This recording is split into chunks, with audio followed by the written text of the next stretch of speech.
Agora nós vamos iniciar uma palestra com a doutora Inaê de Almeida Moroz. Ela é formada pela Faculdade de Medicina de Jundiaí, fez residência clínica médica no hospital, pelo Hospital Ipiranga, pós-graduação em Medicina Chinesa pela Escola Paulista de Medicina e pós em Ortomolecular pela FAPES. Obrigada, Inaê, é um prazer você estar aqui para compartilhar com a gente também seu conhecimento. Obrigada, Janete, obrigada a todos as pessoas que estão aí envolvidas. Para mim foi muito legal o convite. Antes de mais nada, eu queria falar um pouquinho até da minha introdução aqui com os campos eletromagnéticos, que não tem muito tempo. O Dr. Gilberto tem mais tempo nisso, eu sou uma novata. E ela começou ano passado, quando a gente teve aí a pandemia, e eu fiquei dentro de casa, né, porque a gente não podia trabalhar, aquela coisa toda, e muitos cursos foram abertos para a gente, e aí teve vários cursos sobre campos eletromagnéticos que eu comecei a assistir e eu comecei a me identificar com isso. Então, foi a partir daí que eu comecei a estudar e ver relação. E aí, o que eu comecei a perceber? Que, apesar das pessoas estarem em casa, delas estarem, teoricamente, acordando mais tarde, porque elas não estão pegando trânsito para ir para uma cidade, para o trabalho, para outra, etc., elas estavam se sentindo cada vez mais cansadas. Então, as queixas que eu tinha no meu consultório era de cansaço, de uma fadiga extrema, né? As pessoas simplesmente não conseguiam mais pensar, não conseguiam conectar, elas não conseguiam render o tanto que elas rendiam. E aí eu comecei a associar aquilo que eu estudei o ano passado, tá? Com o que eu estava vendo esse ano. E aí eu comecei a ter mais, entender um pouquinho mais esses campos eletromagnéticos. Então, vamos começar a minha apresentação, os slides. A Lili vai compartilhar. Então, tá aqui. Então, hoje eu vou falar sobre campos eletromagnéticos e fadiga, tá? Que é o que hoje eu acho que 70% dos meus pacientes no consultório queixam, tá? Tanto uma fadiga física quanto uma fadiga mental, tá? Próximo. Então, aqui eu fiz uma definição do que é fadiga, né? Então, para a gente ver, é um cansaço ou uma exaustão associada a um prejuízo no desenvolvimento das atividades usuais e uma falta de recuperação dessa energia, ou seja, o paciente, apesar dele dormir, apesar dele descansar, apesar dele ter o final de semana, ele não consegue se recuperar. Ele sempre está se sentindo cansado e fadigado, né? Exausto é a palavra deles, tá? Próximo. E aqui um pouquinho também o que é a radiação, né? Então, a radiação são ondas eletromagnéticas que se propagam a uma determinada velocidade. Então, essa radiação, ela vai ter encontro com a gente, não tem como. A gente vive, como o próprio Dr. Gilberto, a gente produz, né, campos eletromagnéticos. Então, essas energias, essa carga elétrica, elas podem ser geradas por fontes naturais ou por dispositivos criados pelo homem. Até muitos anos atrás, nós tínhamos mais a parte só natural, e aí, conforme foram aparecendo as fontes criadas pelo homem, foi começando a aparecer. Inclusive, a semana passada, eu assisti uma palestra muito interessante, onde eles começaram a relacionar cada momento da história nossa, né, com a descoberta da luz, descoberta do micro-ondas, uma série de coisas, várias doenças que foram aparecendo conforme nós fomos aumentando essa carga de radiação, tá? Eu achei bastante interessante, e aí a gente tem essa associação. Próximo. Então, os tipos de radiação, elas são divididas em radiação não ionizantes e radiações ionizantes. Nós vamos ficar nas não ionizantes, tá? E as não ionizantes, elas são classificadas como radiações de baixa energia. Então, teoricamente, as pessoas, por falarem que é uma radiação de baixa energia, ela não teria interação com as nossas células, com o nosso corpo. Mas não é isso que a gente vê, tá? Próximo. Então, aqui a gente tem os tipos de radiação, as radiações ionizantes e não ionizantes, e a gente vai ficar aqui nas micro-ondas. Eu estou sem o sinalizador, mas só para vocês verem, então eu tenho ali a parte que é essa que a gente vai falar, que é a que mais está interagindo com a nossa vida hoje em dia. Próximo.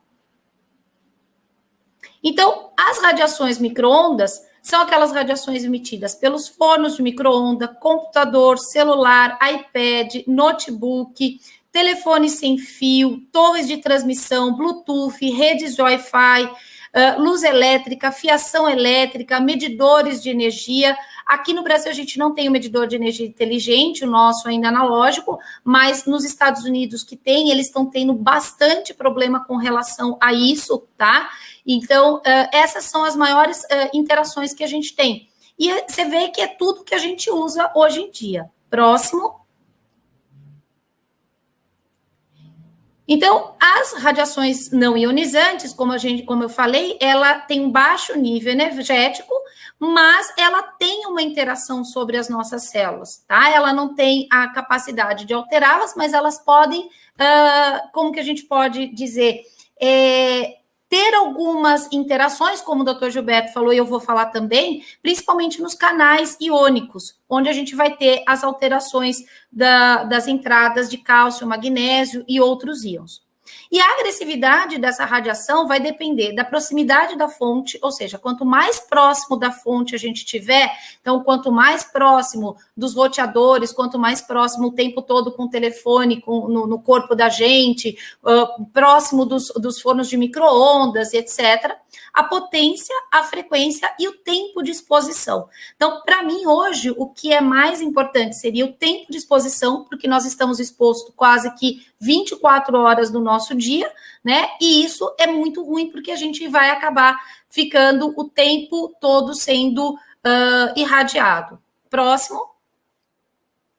Então, os campos eletromagnéticos, o que eles causam no nosso organismo? Eles vão alterar o potencial de membrana, inibir enzimas antioxidantes, alteram função mitocondrial, eles vão ter uma alteração no sangue, formando células em rolô, que a gente vai ver, diminuindo a circulação, diminuição de fertilidade, alterações neurológicas e psiquiátricas, aumento da apoptose ou morte mitocondrial, alteração de DNA, alteração hormonal, cardíaca, alteração de poros da barreira hematoencefálica e disbiose leaky-gut. Ou seja, é o que a gente da medicina funcional vê no nosso dia a dia, né? Quem trabalha com medicina funcional, a gente vê isso todo santo dia, tá? Próximo.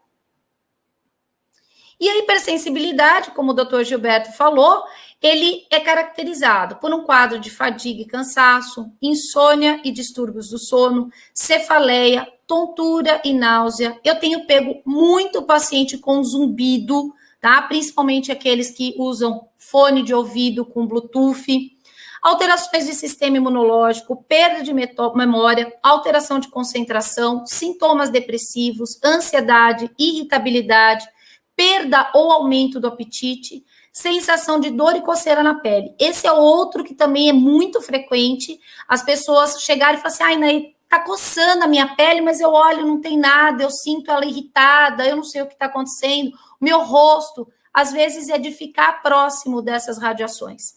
E alteração na glicemia.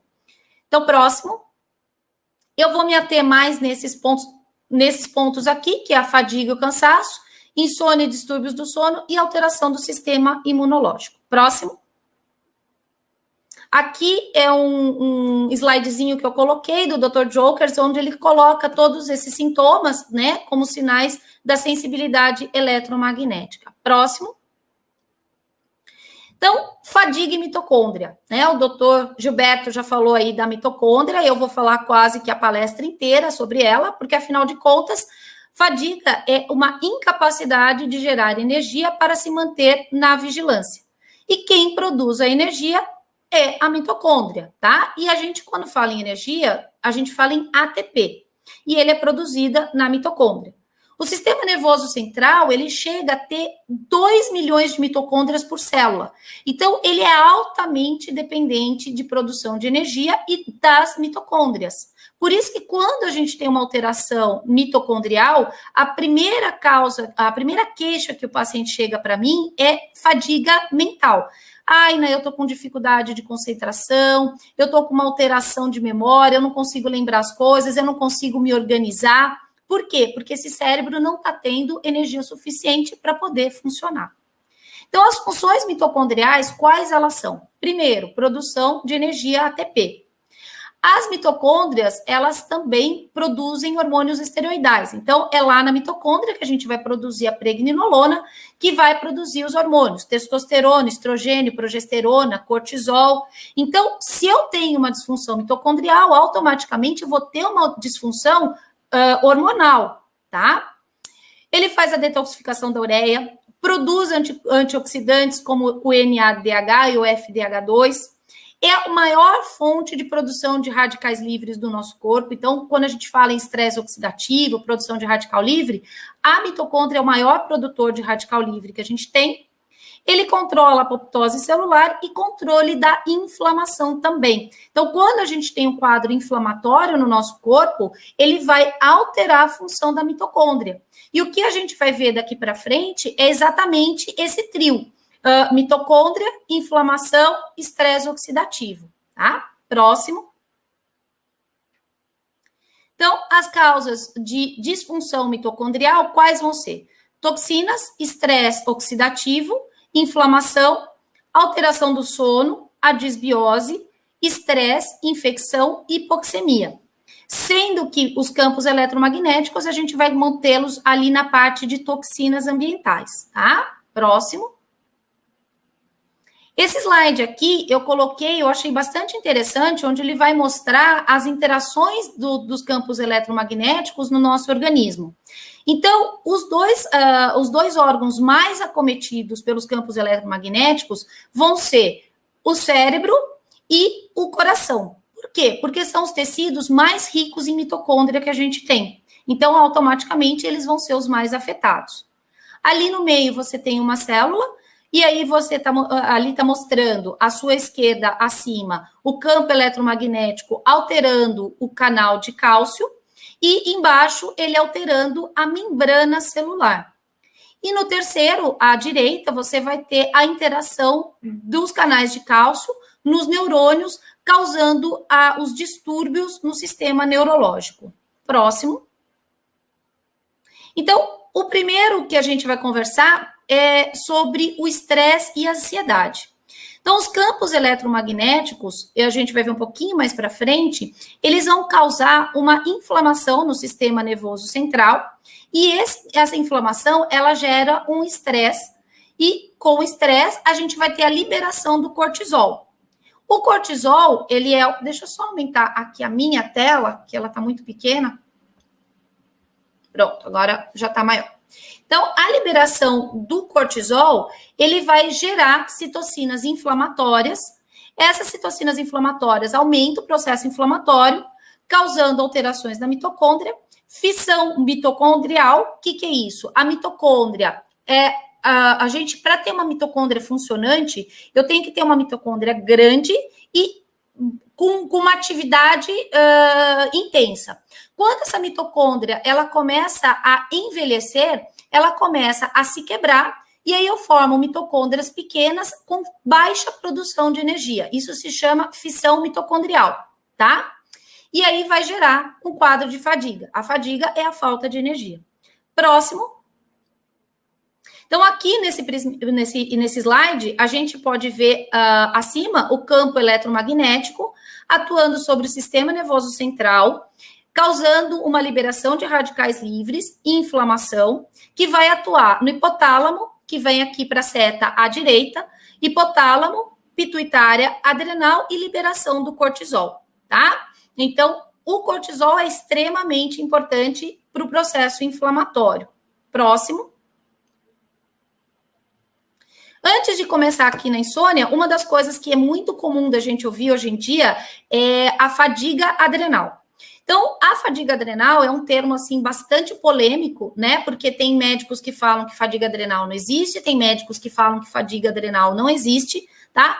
o que a gente tem visto hoje, o que eu tenho visto muito no consultório, é que os pacientes, eles estão estressados, e, teoricamente, quando a gente está estressado, a gente teria que ter um cortisol alto, porque o estresse, ele vai liberar cortisol, e não é isso que a gente tem visto. Nos exames, na verdade, a gente tem visto um cortisol baixo. Então, aí entra a fadiga adrenal. O paciente está fadigado, por isso que ele tem esse cansaço, porque o cortisol dele está muito baixo. Mas, na verdade, quando a gente tem um cortisol baixo, isso significa uma disfunção mitocondrial. Significa que a nossa mitocôndria, ela não está tendo capacidade de produzir o cortisol, e isso vai gerar o hipocortisolismo. Então, isso é uma deficiência mitocondrial, tá? Por isso que gera a fadiga. Então, o segundo item que a gente vai falar é sobre a insônia e a melatonina. Então, nós sabemos que o campo eletromagnético, ele altera o ciclo circadiano. E ele tem uma alteração na liberação de melatonina. Então, a melatonina, ela é um hormônio que induz o sono, mas ela é extremamente importante para a produção de antioxidantes, e ela vai dar uma proteção mitocondrial e uma detoxificação cerebral.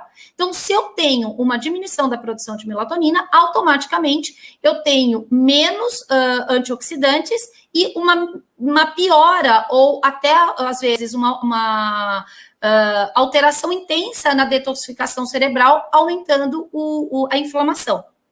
E os equipamentos eletrônicos, eles diminuem a quantidade de melatonina. Então, 1 hora de tablet ou celular antes de dormir, a gente já tem 22% de diminuição de melatonina. Então, os estudos mostraram que com o excesso de luz, por causa da nossa... As ruas com mais luz, antigamente, eu lembro quando eu era pequena, a gente tinha as luzes amarelas, né, nas ruas, menor quantidade de postes, a gente não tinha tantas casas, então era mais escuro. Com esse excesso de luz que a gente está tendo hoje, nós que moramos em cidade, nós já temos uma produção diminuída em 20% de melatonina. E aí, se a gente fica num tablet, se a gente fica num celular antes de dormir, eu vou ter mais ainda essa diminuição. E isso vai alterar o ciclo circadiano, que vai alterar o ciclo hormonal, causando uma disfunção mitocondrial e mais um quadro de fadiga, tá? Então, a insônia e a melatonina hoje são um dos pilares de tratamento nosso da parte de medicina funcional, porque a gente sabe que ele vai ter uma alteração muito importante na função mitocondrial. Próximo. Então, aqui, a melatonina, essa aqui são as funções da melatonina, a gente acha que é só para dormir, mas não, ela tem muitas outras funções. Então, ela vai ter aqui, ela é um potente antioxidante, ela melhora a resposta imune, ela é um neuroprotetor, ela protege o nosso DNA mitocondrial, ela tem ação antidepressiva e ela restaura o ciclo fisiológico do sono. Então, esses daqui são os que a gente vai falar hoje. Por isso que a melatonina entrou aqui no meu slide como uma alteração do campo eletromagnético. Próximo. Aqui o ciclo circadiano, né? Para quem não sabe, o ciclo circadiano é aquela relação que a gente tem do sono-vigília. Então, à noite a gente dorme, de dia a gente fica acordada.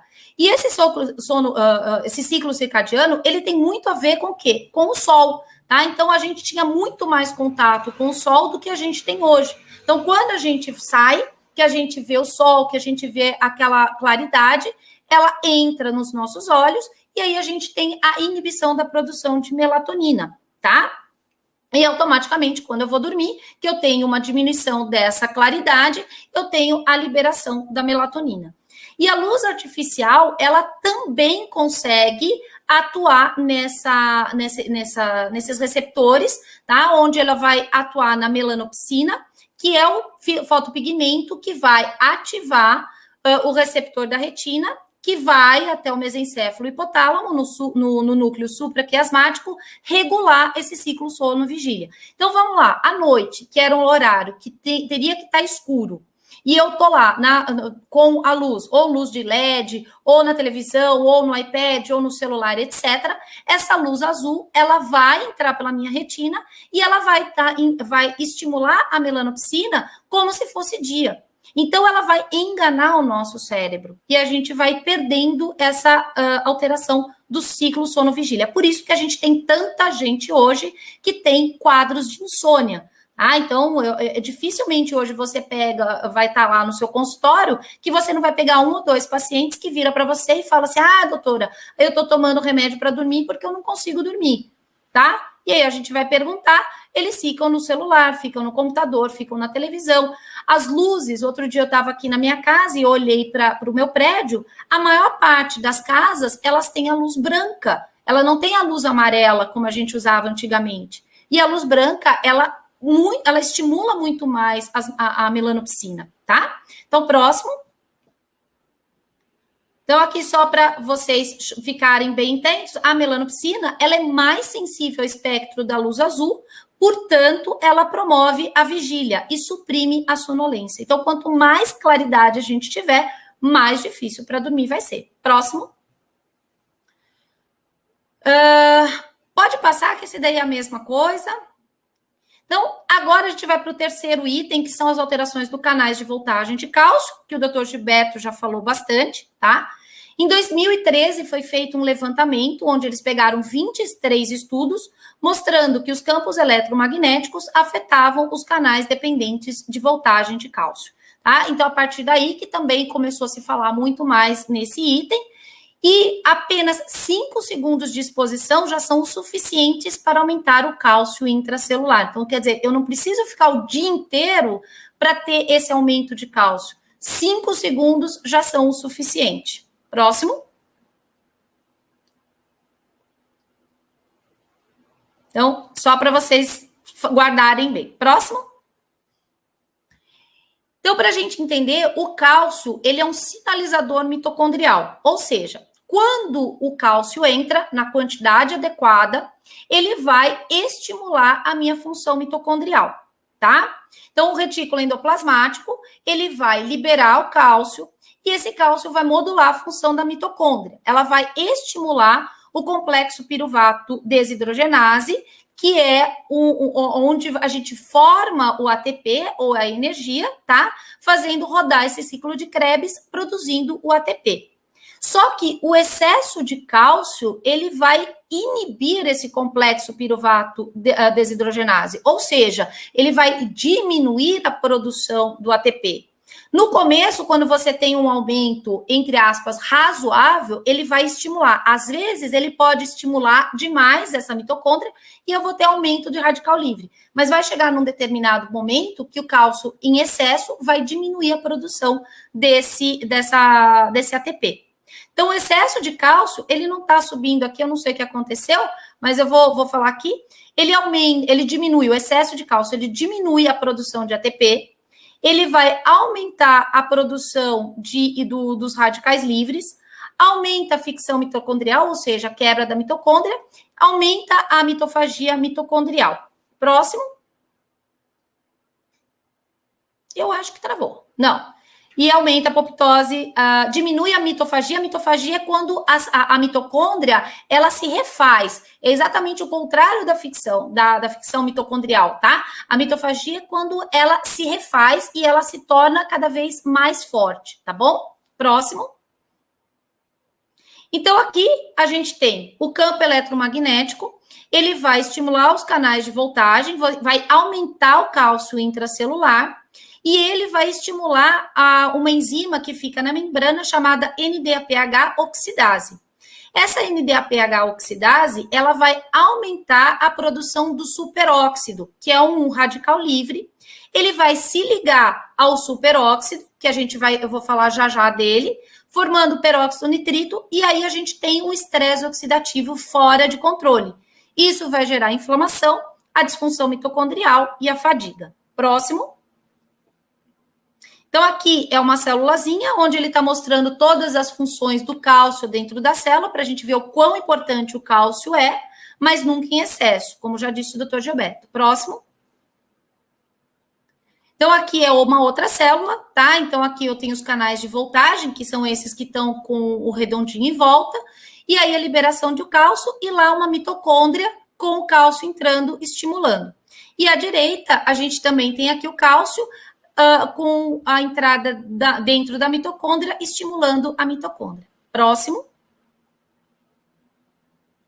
Aqui, a gente tem o campo eletromagnético atuando sobre os canais de cálcio. Ele vai aumentar, os canais de cálcio, ele estimula a calmodulina, o cálcio em excesso estimula a calmodulina, que vai produzir óxido nítrico. Aí, quando esse óxido nítrico se encontra com o peróxido, o radical livre formado lá no NDH oxidase que eu acabei de falar, ele vai formar o peróxido nitrito, causando um dano da mitocôndria. Próximo.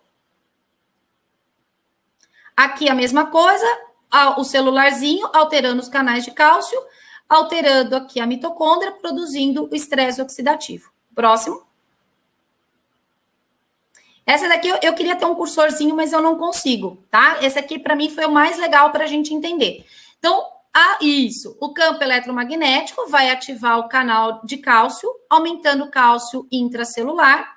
Esse cálcio, se ele for para a direita, ele vai produzir o óxido nítrico, depois um sinalizador, que é o NRF2, que vai estimular a síntese mitocondrial. Isso é quando o cálcio está numa quantidade adequada. Quando eu tenho um excesso de cálcio, ela vai para a setinha de baixo, ele vai produzir o superóxido. E quando esse superóxido se encontra com o óxido nítrico, que está um pouquinho acima, ele forma o peróxido nitrito. E esse peróxido nitrito, por ser um radical livre, ele vai estimular o NF-kappa-beta, gerando inflamação. Próximo. Então, o cálcio, como eu já falei, aqui é uma repetição, o cálcio aumenta a calmodulina, óxido nítrico, peróxido nitrito, fadiga. Próximo. E o estresse oxidativo, tá? O estresse oxidativo, ele vai acontecer pelo excesso de radical livre, que a gente acabou de falar, e ele vai acontecer também por uma diminuição das enzimas antioxidantes que a gente vai ter.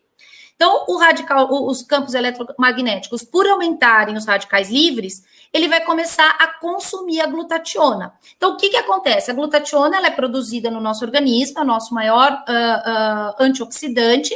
Só que, se a gente fica o tempo todo produzindo radicais livres e a gente não tem uma alimentação adequada, ou a gente não tem tempo de refazer essa glutationa, ela vai abaixando. E aí, diminui a glutationa e o radical livre vai aumentando. Então, você começa a ter o que a gente chama de estresse oxidativo. Além disso, os campos eletromagnéticos, eles também diminuem a ação das enzimas que produzem e que são antioxidantes, que é o CAT, a GPX e a SOD.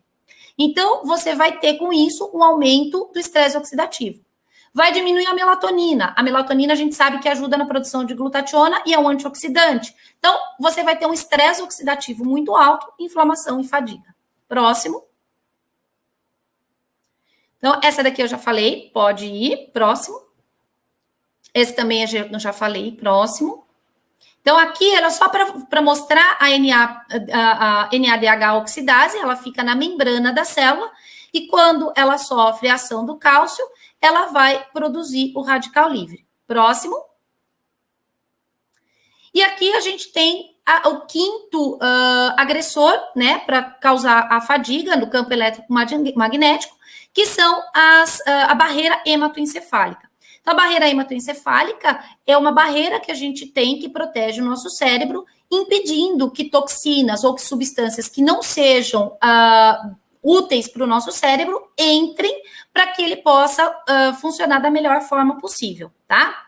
Só que o celular ali, contínuo no nosso ouvido, ele vai causar uma inflamação das meninges.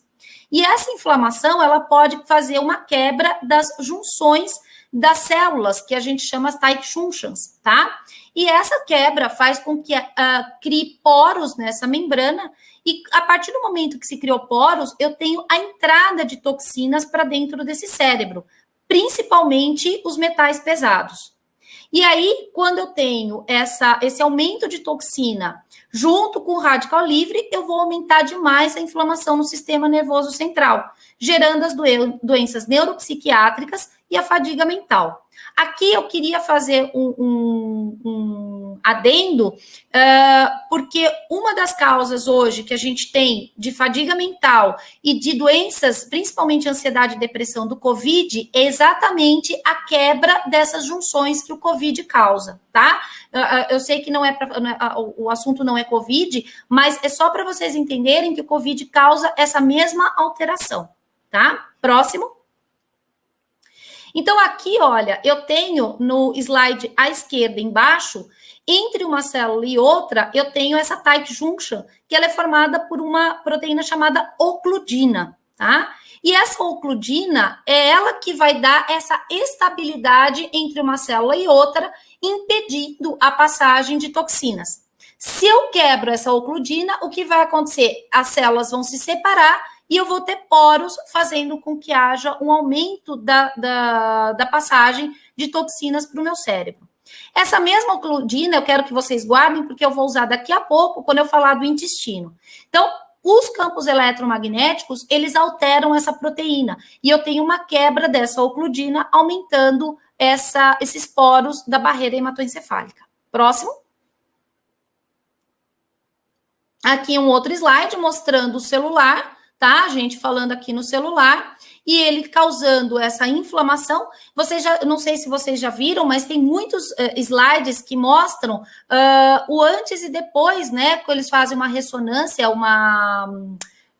não é bem uma ressonância, quando eles veem a termografia do paciente, e aí quando você, antes de usar o celular, ele está numa determinada cor, e depois que você ficou 5 minutos no celular, ele fica bem vermelho, ou seja, você tem essa transmissão térmica, causando essa inflamação da meninge, e aí você tem aqui embaixo a alteração da barreira hematoencefálica. Próximo. E agora eu vou falar da barreira do intestino, que é o leaky gut. Então, a gente tem o leaky brain e aí a gente tem também o leaky gut, que é essa permeabilidade intestinal. A permeabilidade intestinal, ela vai acontecer por 2 motivos. Primeiro, pela quebra da barreira do leaky gut pelo campo eletromagnético diretamente. Hoje é muito comum a gente estar deitado com o laptop na barriga da gente. Quem nunca fez isso? Eu fazia direto, tá? Então, a gente fica deitadinho, põe o laptop ali na barriga e vai trabalhando. Então, eu tô tendo uma radiação direto no meu abdômen. E essa radiação, ela pode quebrar aquela proteína chamada ocludina e causando os poros no intestino. E isso vai fazer com que eu tenha um extravasamento de toxinas do intestino para o meu sangue, causando a inflamação, tá? Então, outra causa é a disbiose, que o outro colega, eu esqueci o nome dele, 1000 desculpas, vai falar depois, que ele vai falar sobre a disbiose e o campo eletromagnético. Mas só para vocês terem uma ideia, o campo eletromagnético, ele altera o tipo de bactéria que nós temos no intestino. Ele vai aumentar as bactérias que a gente chama de gram-negativas e vai diminuir as gram-positivas, que são bactérias, que são os lactobacilos, que são as que a gente chama de bactérias boas, que vão ajudar na saúde do nosso intestino. Então, quando eu tenho essa inversão das bactérias boas com as bactérias ruins, eu tenho uma disbiose. E a disbiose leva ao leaky gut, que é esse extravasamento de toxinas. Próximo. Então, aqui, campo eletromagnético, lactobacilos, e aí você tem uma alteração causando a disbiose. Próximo. Então, esse daqui, no lado esquerdo, é o intestino saudável. Você tem ali nas setinhas tight junctions, que são essas junções que eu falei entre uma célula e outra. E aí, lá em cima, você vê as toxinas que tentam passar, mas não conseguem. E do lado direito, eu tenho o leaky gut, que são esse vazamento intestinal, onde eu tenho a quebra dessas tight junctions e eu tenho a entrada de bactérias, de partículas, de toxinas para dentro do meu sangue, gerando processo inflamatório. E isso vai acontecer com o campo eletromagnético. Próximo. Aqui a mesma coisa. Então, a partir do momento que entra, eu tenho uma resposta imune. E na hora que eu tenho uma inflamação, eu tenho uma alteração da minha função mitocondrial. Próximo. No sistema vascular, o que o campo eletromagnético vai fazer? A gente já viu que ele gera estresse oxidativo e ele também causa uma alteração da membrana plasmática, tá? Então, ele vai causar uma quebra ali das proteínas de membrana, causando uma alteração. E isso vai fazer com que a hemoglobina perca a conformaçãozinha dela redondinha, tá? E ela vai ter uma alteração na conformação. E essa alteração de conformação faz com que as células se juntem uma na outra, formando o que a gente chama de rouleau. E o rouleau, ele vai dificultar a oxigenação dos tecidos, porque eu não vou ter um fluxo na microcirculação. E isso faz com que eu tenha uma menor oxigenação nos tecidos, e a minha mitocôndria, totalmente dependente do oxigênio, não funciona, levando à fadiga, tá? Próximo. Então, aqui, olha, são imagens. Do lado esquerdo, a gente tem as células, essas aqui são hemácias. Vocês podem ver que elas são redondinhas, elas estão lá separadinhas, andando muito bonitinho. E aqui eu tenho no meio, após 2 minutos de exposição, tá? Eu tenho as células todas juntinhas e agrupadas, formando o que a gente chama de rouleaus, ok? Próximo. Aqui a mesma coisa, eu tenho aqui no item 1, né, as células todas bonitinhas, e no último, que é o item 3, após a exposição do Smart Meters, que a gente não tem aqui no Brasil, tá? Mas olha como as células, elas ficaram totalmente agrupadas. E isso faz com que elas não consigam passar naquela microvascularização, liberando o oxigênio para o tecido. Próximo. Aumento de crescimentos de fungo é o 8º item. Vários estudos já mostraram que o campo eletromagnético, ele estimula o crescimento de fungos. Então, eles fizeram um estudo muito interessante, onde eles pegaram um potinho com fungos, como é que fala? Plantados, né? E colocaram do lado do campo, do lado de um roteador de Wi-Fi, tá? E pegaram esses mesmos cogumelos e puseram no local separado. Aquele que estava próximo do Wi-Fi, ele brotou, que era uma maravilha. O outro teve um crescimento normal. Então, isso fez com que eles enxergassem que os fungos, eles têm uma ação mais... ele aumenta o crescimento desses fungos e, principalmente no nosso organismo, ele aumenta o crescimento de cândida. E eu tenho visto muito isso hoje em dia, mulheres com candidíase de repetição que não conseguem melhorar, tá? Tem a ver com a disbiose, mas também tem a ver com o campo eletromagnético. E as toxinas, a cândida, ela libera uma toxina que é neurotóxica, que vai diminuir as células dopaminérgicas na substância nigra, causando a fadiga mental, tá? Então, toda mulher que tem candidíase pode perguntar, ela tem um grau de fadiga, tá? É muito comum. Próximo. E, por último, eu acho que é o último, que são as inflamações, que eu já falei até agora, as nossas, tudo volta para a inflamação, né? Então, o estresse oxidativo, ele vai gerar inflamação, a disbiose, ele vai gerar inflamação, e o campo eletromagnético, ele causa todas essas alterações. Então, a inflamação aguda, ela vai causar uma lesão do DNA mitocondrial, que vai liberar esse DNA no sangue, estimulando mais inflamação. O próximo. Quando eu tenho uma inflamação crônica, tá? Que é que a gente chama de uma inflamação crônica de baixo grau, mas ela é contínua, o que ela vai fazer? Ela não destrói a mitocôndria, mas ela faz a mitocôndria hibernar. Ela produz menos ATP para que ela possa se voltar para o sistema imune. E o que acontece quando ela está hibernando é que ela produz menos cortisol. Então, é o que a gente tem visto hoje, os pacientes fadigados, inflamados e com baixo de cortisol. Próximo. Então, aqui, a inflamação, quem que vai causar? Estresse oxidativo, o estresse pelo cortisol, disbiose e toxinas. Próximo. Então, o que a gente pode fazer? Porque hoje, infelizmente, a gente não tem como evitar isso. Graças a essa tecnologia, a gente pode estar aqui conversando com vocês, certo? Então, a gente não tem como evitá-las, mas a gente tem como diminuir ou fazer coisas para melhorar o nosso organismo, para conseguir lidar melhor com esse tipo de radiação. Então, o RAID, o que ele é? Ele é reduzir a exposição, melhorar o sistema imune, ajudar na detoxificação e ajudar na parte emocional. Próximo. Então, o que a gente pode fazer, tá? Contato com a natureza, pisar na grama ou na terra, que a gente chama de aterramento. Tem gente que pensa que é louca, às vezes eu estou andando aqui no meu bairro, tiro o tênis, abraço uma árvore e fico lá abraçadinha com ela. O que eu vou fazendo? O que eu estou tentando fazer? Neutralizar esses íons, tá certo? Então, a gente vai tentar, porque eu estou recebendo, as minhas células estão tudo ali bagunçadinhas, então, quando eu entro em contato com a terra, eu vou tentar reequilibrar esses íons. O uso do óculos azul, 60% durante o dia e totalmente à noite. Então, como vocês podem ver, quase todos nós temos aí esse óculos que bloqueia, tá? A luz azul. Acordar pela manhã e olhar o sol pelo menos 5 minutos. A gente acorda, fica ou hoje dentro de casa, ou já vai direto para o trabalho e nem olha para o sol, já põe óculos escuros e sai. A gente precisa olhar para o sol para que o cérebro nosso entenda que é de dia, para a gente não ter essa bagunça de dia e de noite.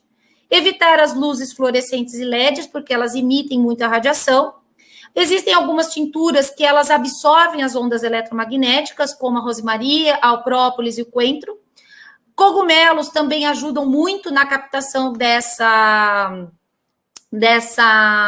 radiação. Próximo.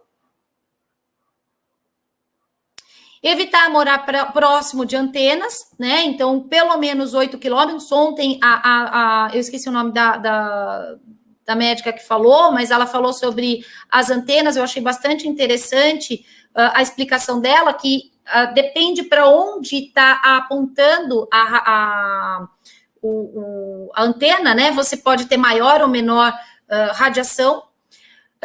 Manter os celulares e dispositivos desligados ou em modo avião, usar a conexão via cabo ao invés do Wi-Fi, usar os aparelhos o mais longe possível, não ficar na cama com o laptop em cima, ou não ficar com o celular no bolso, né? Usar os fones de ouvido de fio ao invés de Bluetooth. E quando você for conversar no telefone, é colocar o fio e não conversar com ele falando diretamente perto do seu ouvido, tá? Nunca usar o celular carregando e conversar por mensagens ao invés de ligar. Próximo. Diminuir o estresse, óbvio, meditação, gratidão e resiliência, o Dr. Gilberto falou um pouco sobre isso. Praticar atividade física, de preferência ao ar livre, dormir entre 7 a 9 horas por dia e de preferência antes das 23 horas. Tem gente que vira para mim e fala, doutora, eu vou dormir a 1 hora da manhã e acordo às 9 da manhã, eu durmo 8 horas. Não adianta, porque eu tenho pico de melatonina, tá? E a melatonina, ela é liberada, começa o pico dela em torno das 11 da noite e vai até as 3 horas da manhã.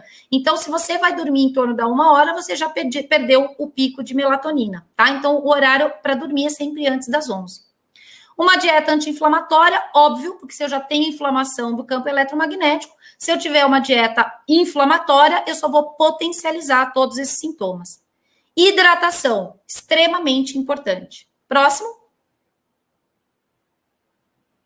Suplementos. Aqui o magnésio, o próprio Dr. Gilberto já falou um monte sobre ele, né? É o primeiro da lista, magnésio, magnésio, magnésio.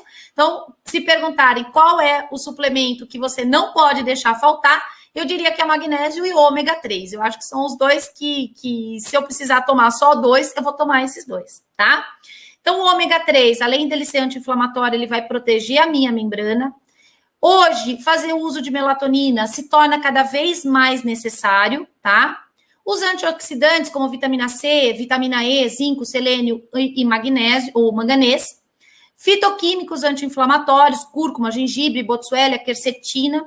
A gente tem o carvão ativado. O carvão ativado, ele é muito legal, porque ele é rico em ácido fúlvico e ácido úmico, que são duas substâncias que elas absorvem as toxinas. Não só os campos eletromagnéticos, as radiações, mas elas também absorvem várias toxinas, como glifosato, que são os pesticidas que a gente tem, e os xenobióticos, tá? Então, é um baita de um produto. Próximo.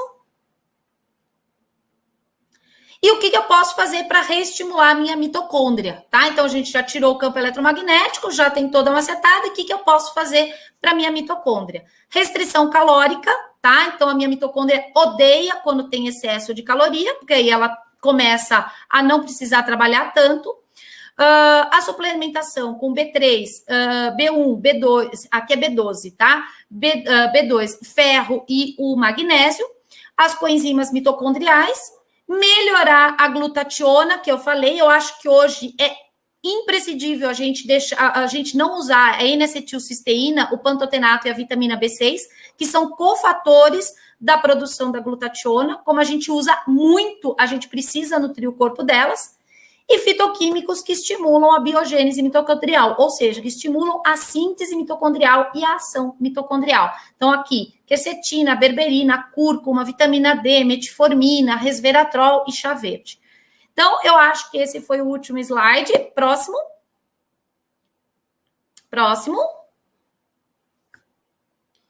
Então, muito obrigada. Aqui estão algumas das minhas redes, tá? No Instagram, no Facebook. E eu espero que vocês tenham aproveitado a palestra. Muito obrigada, Janete, pelo convite. Muito obrigada a todos da produção. E espero ter ajudado.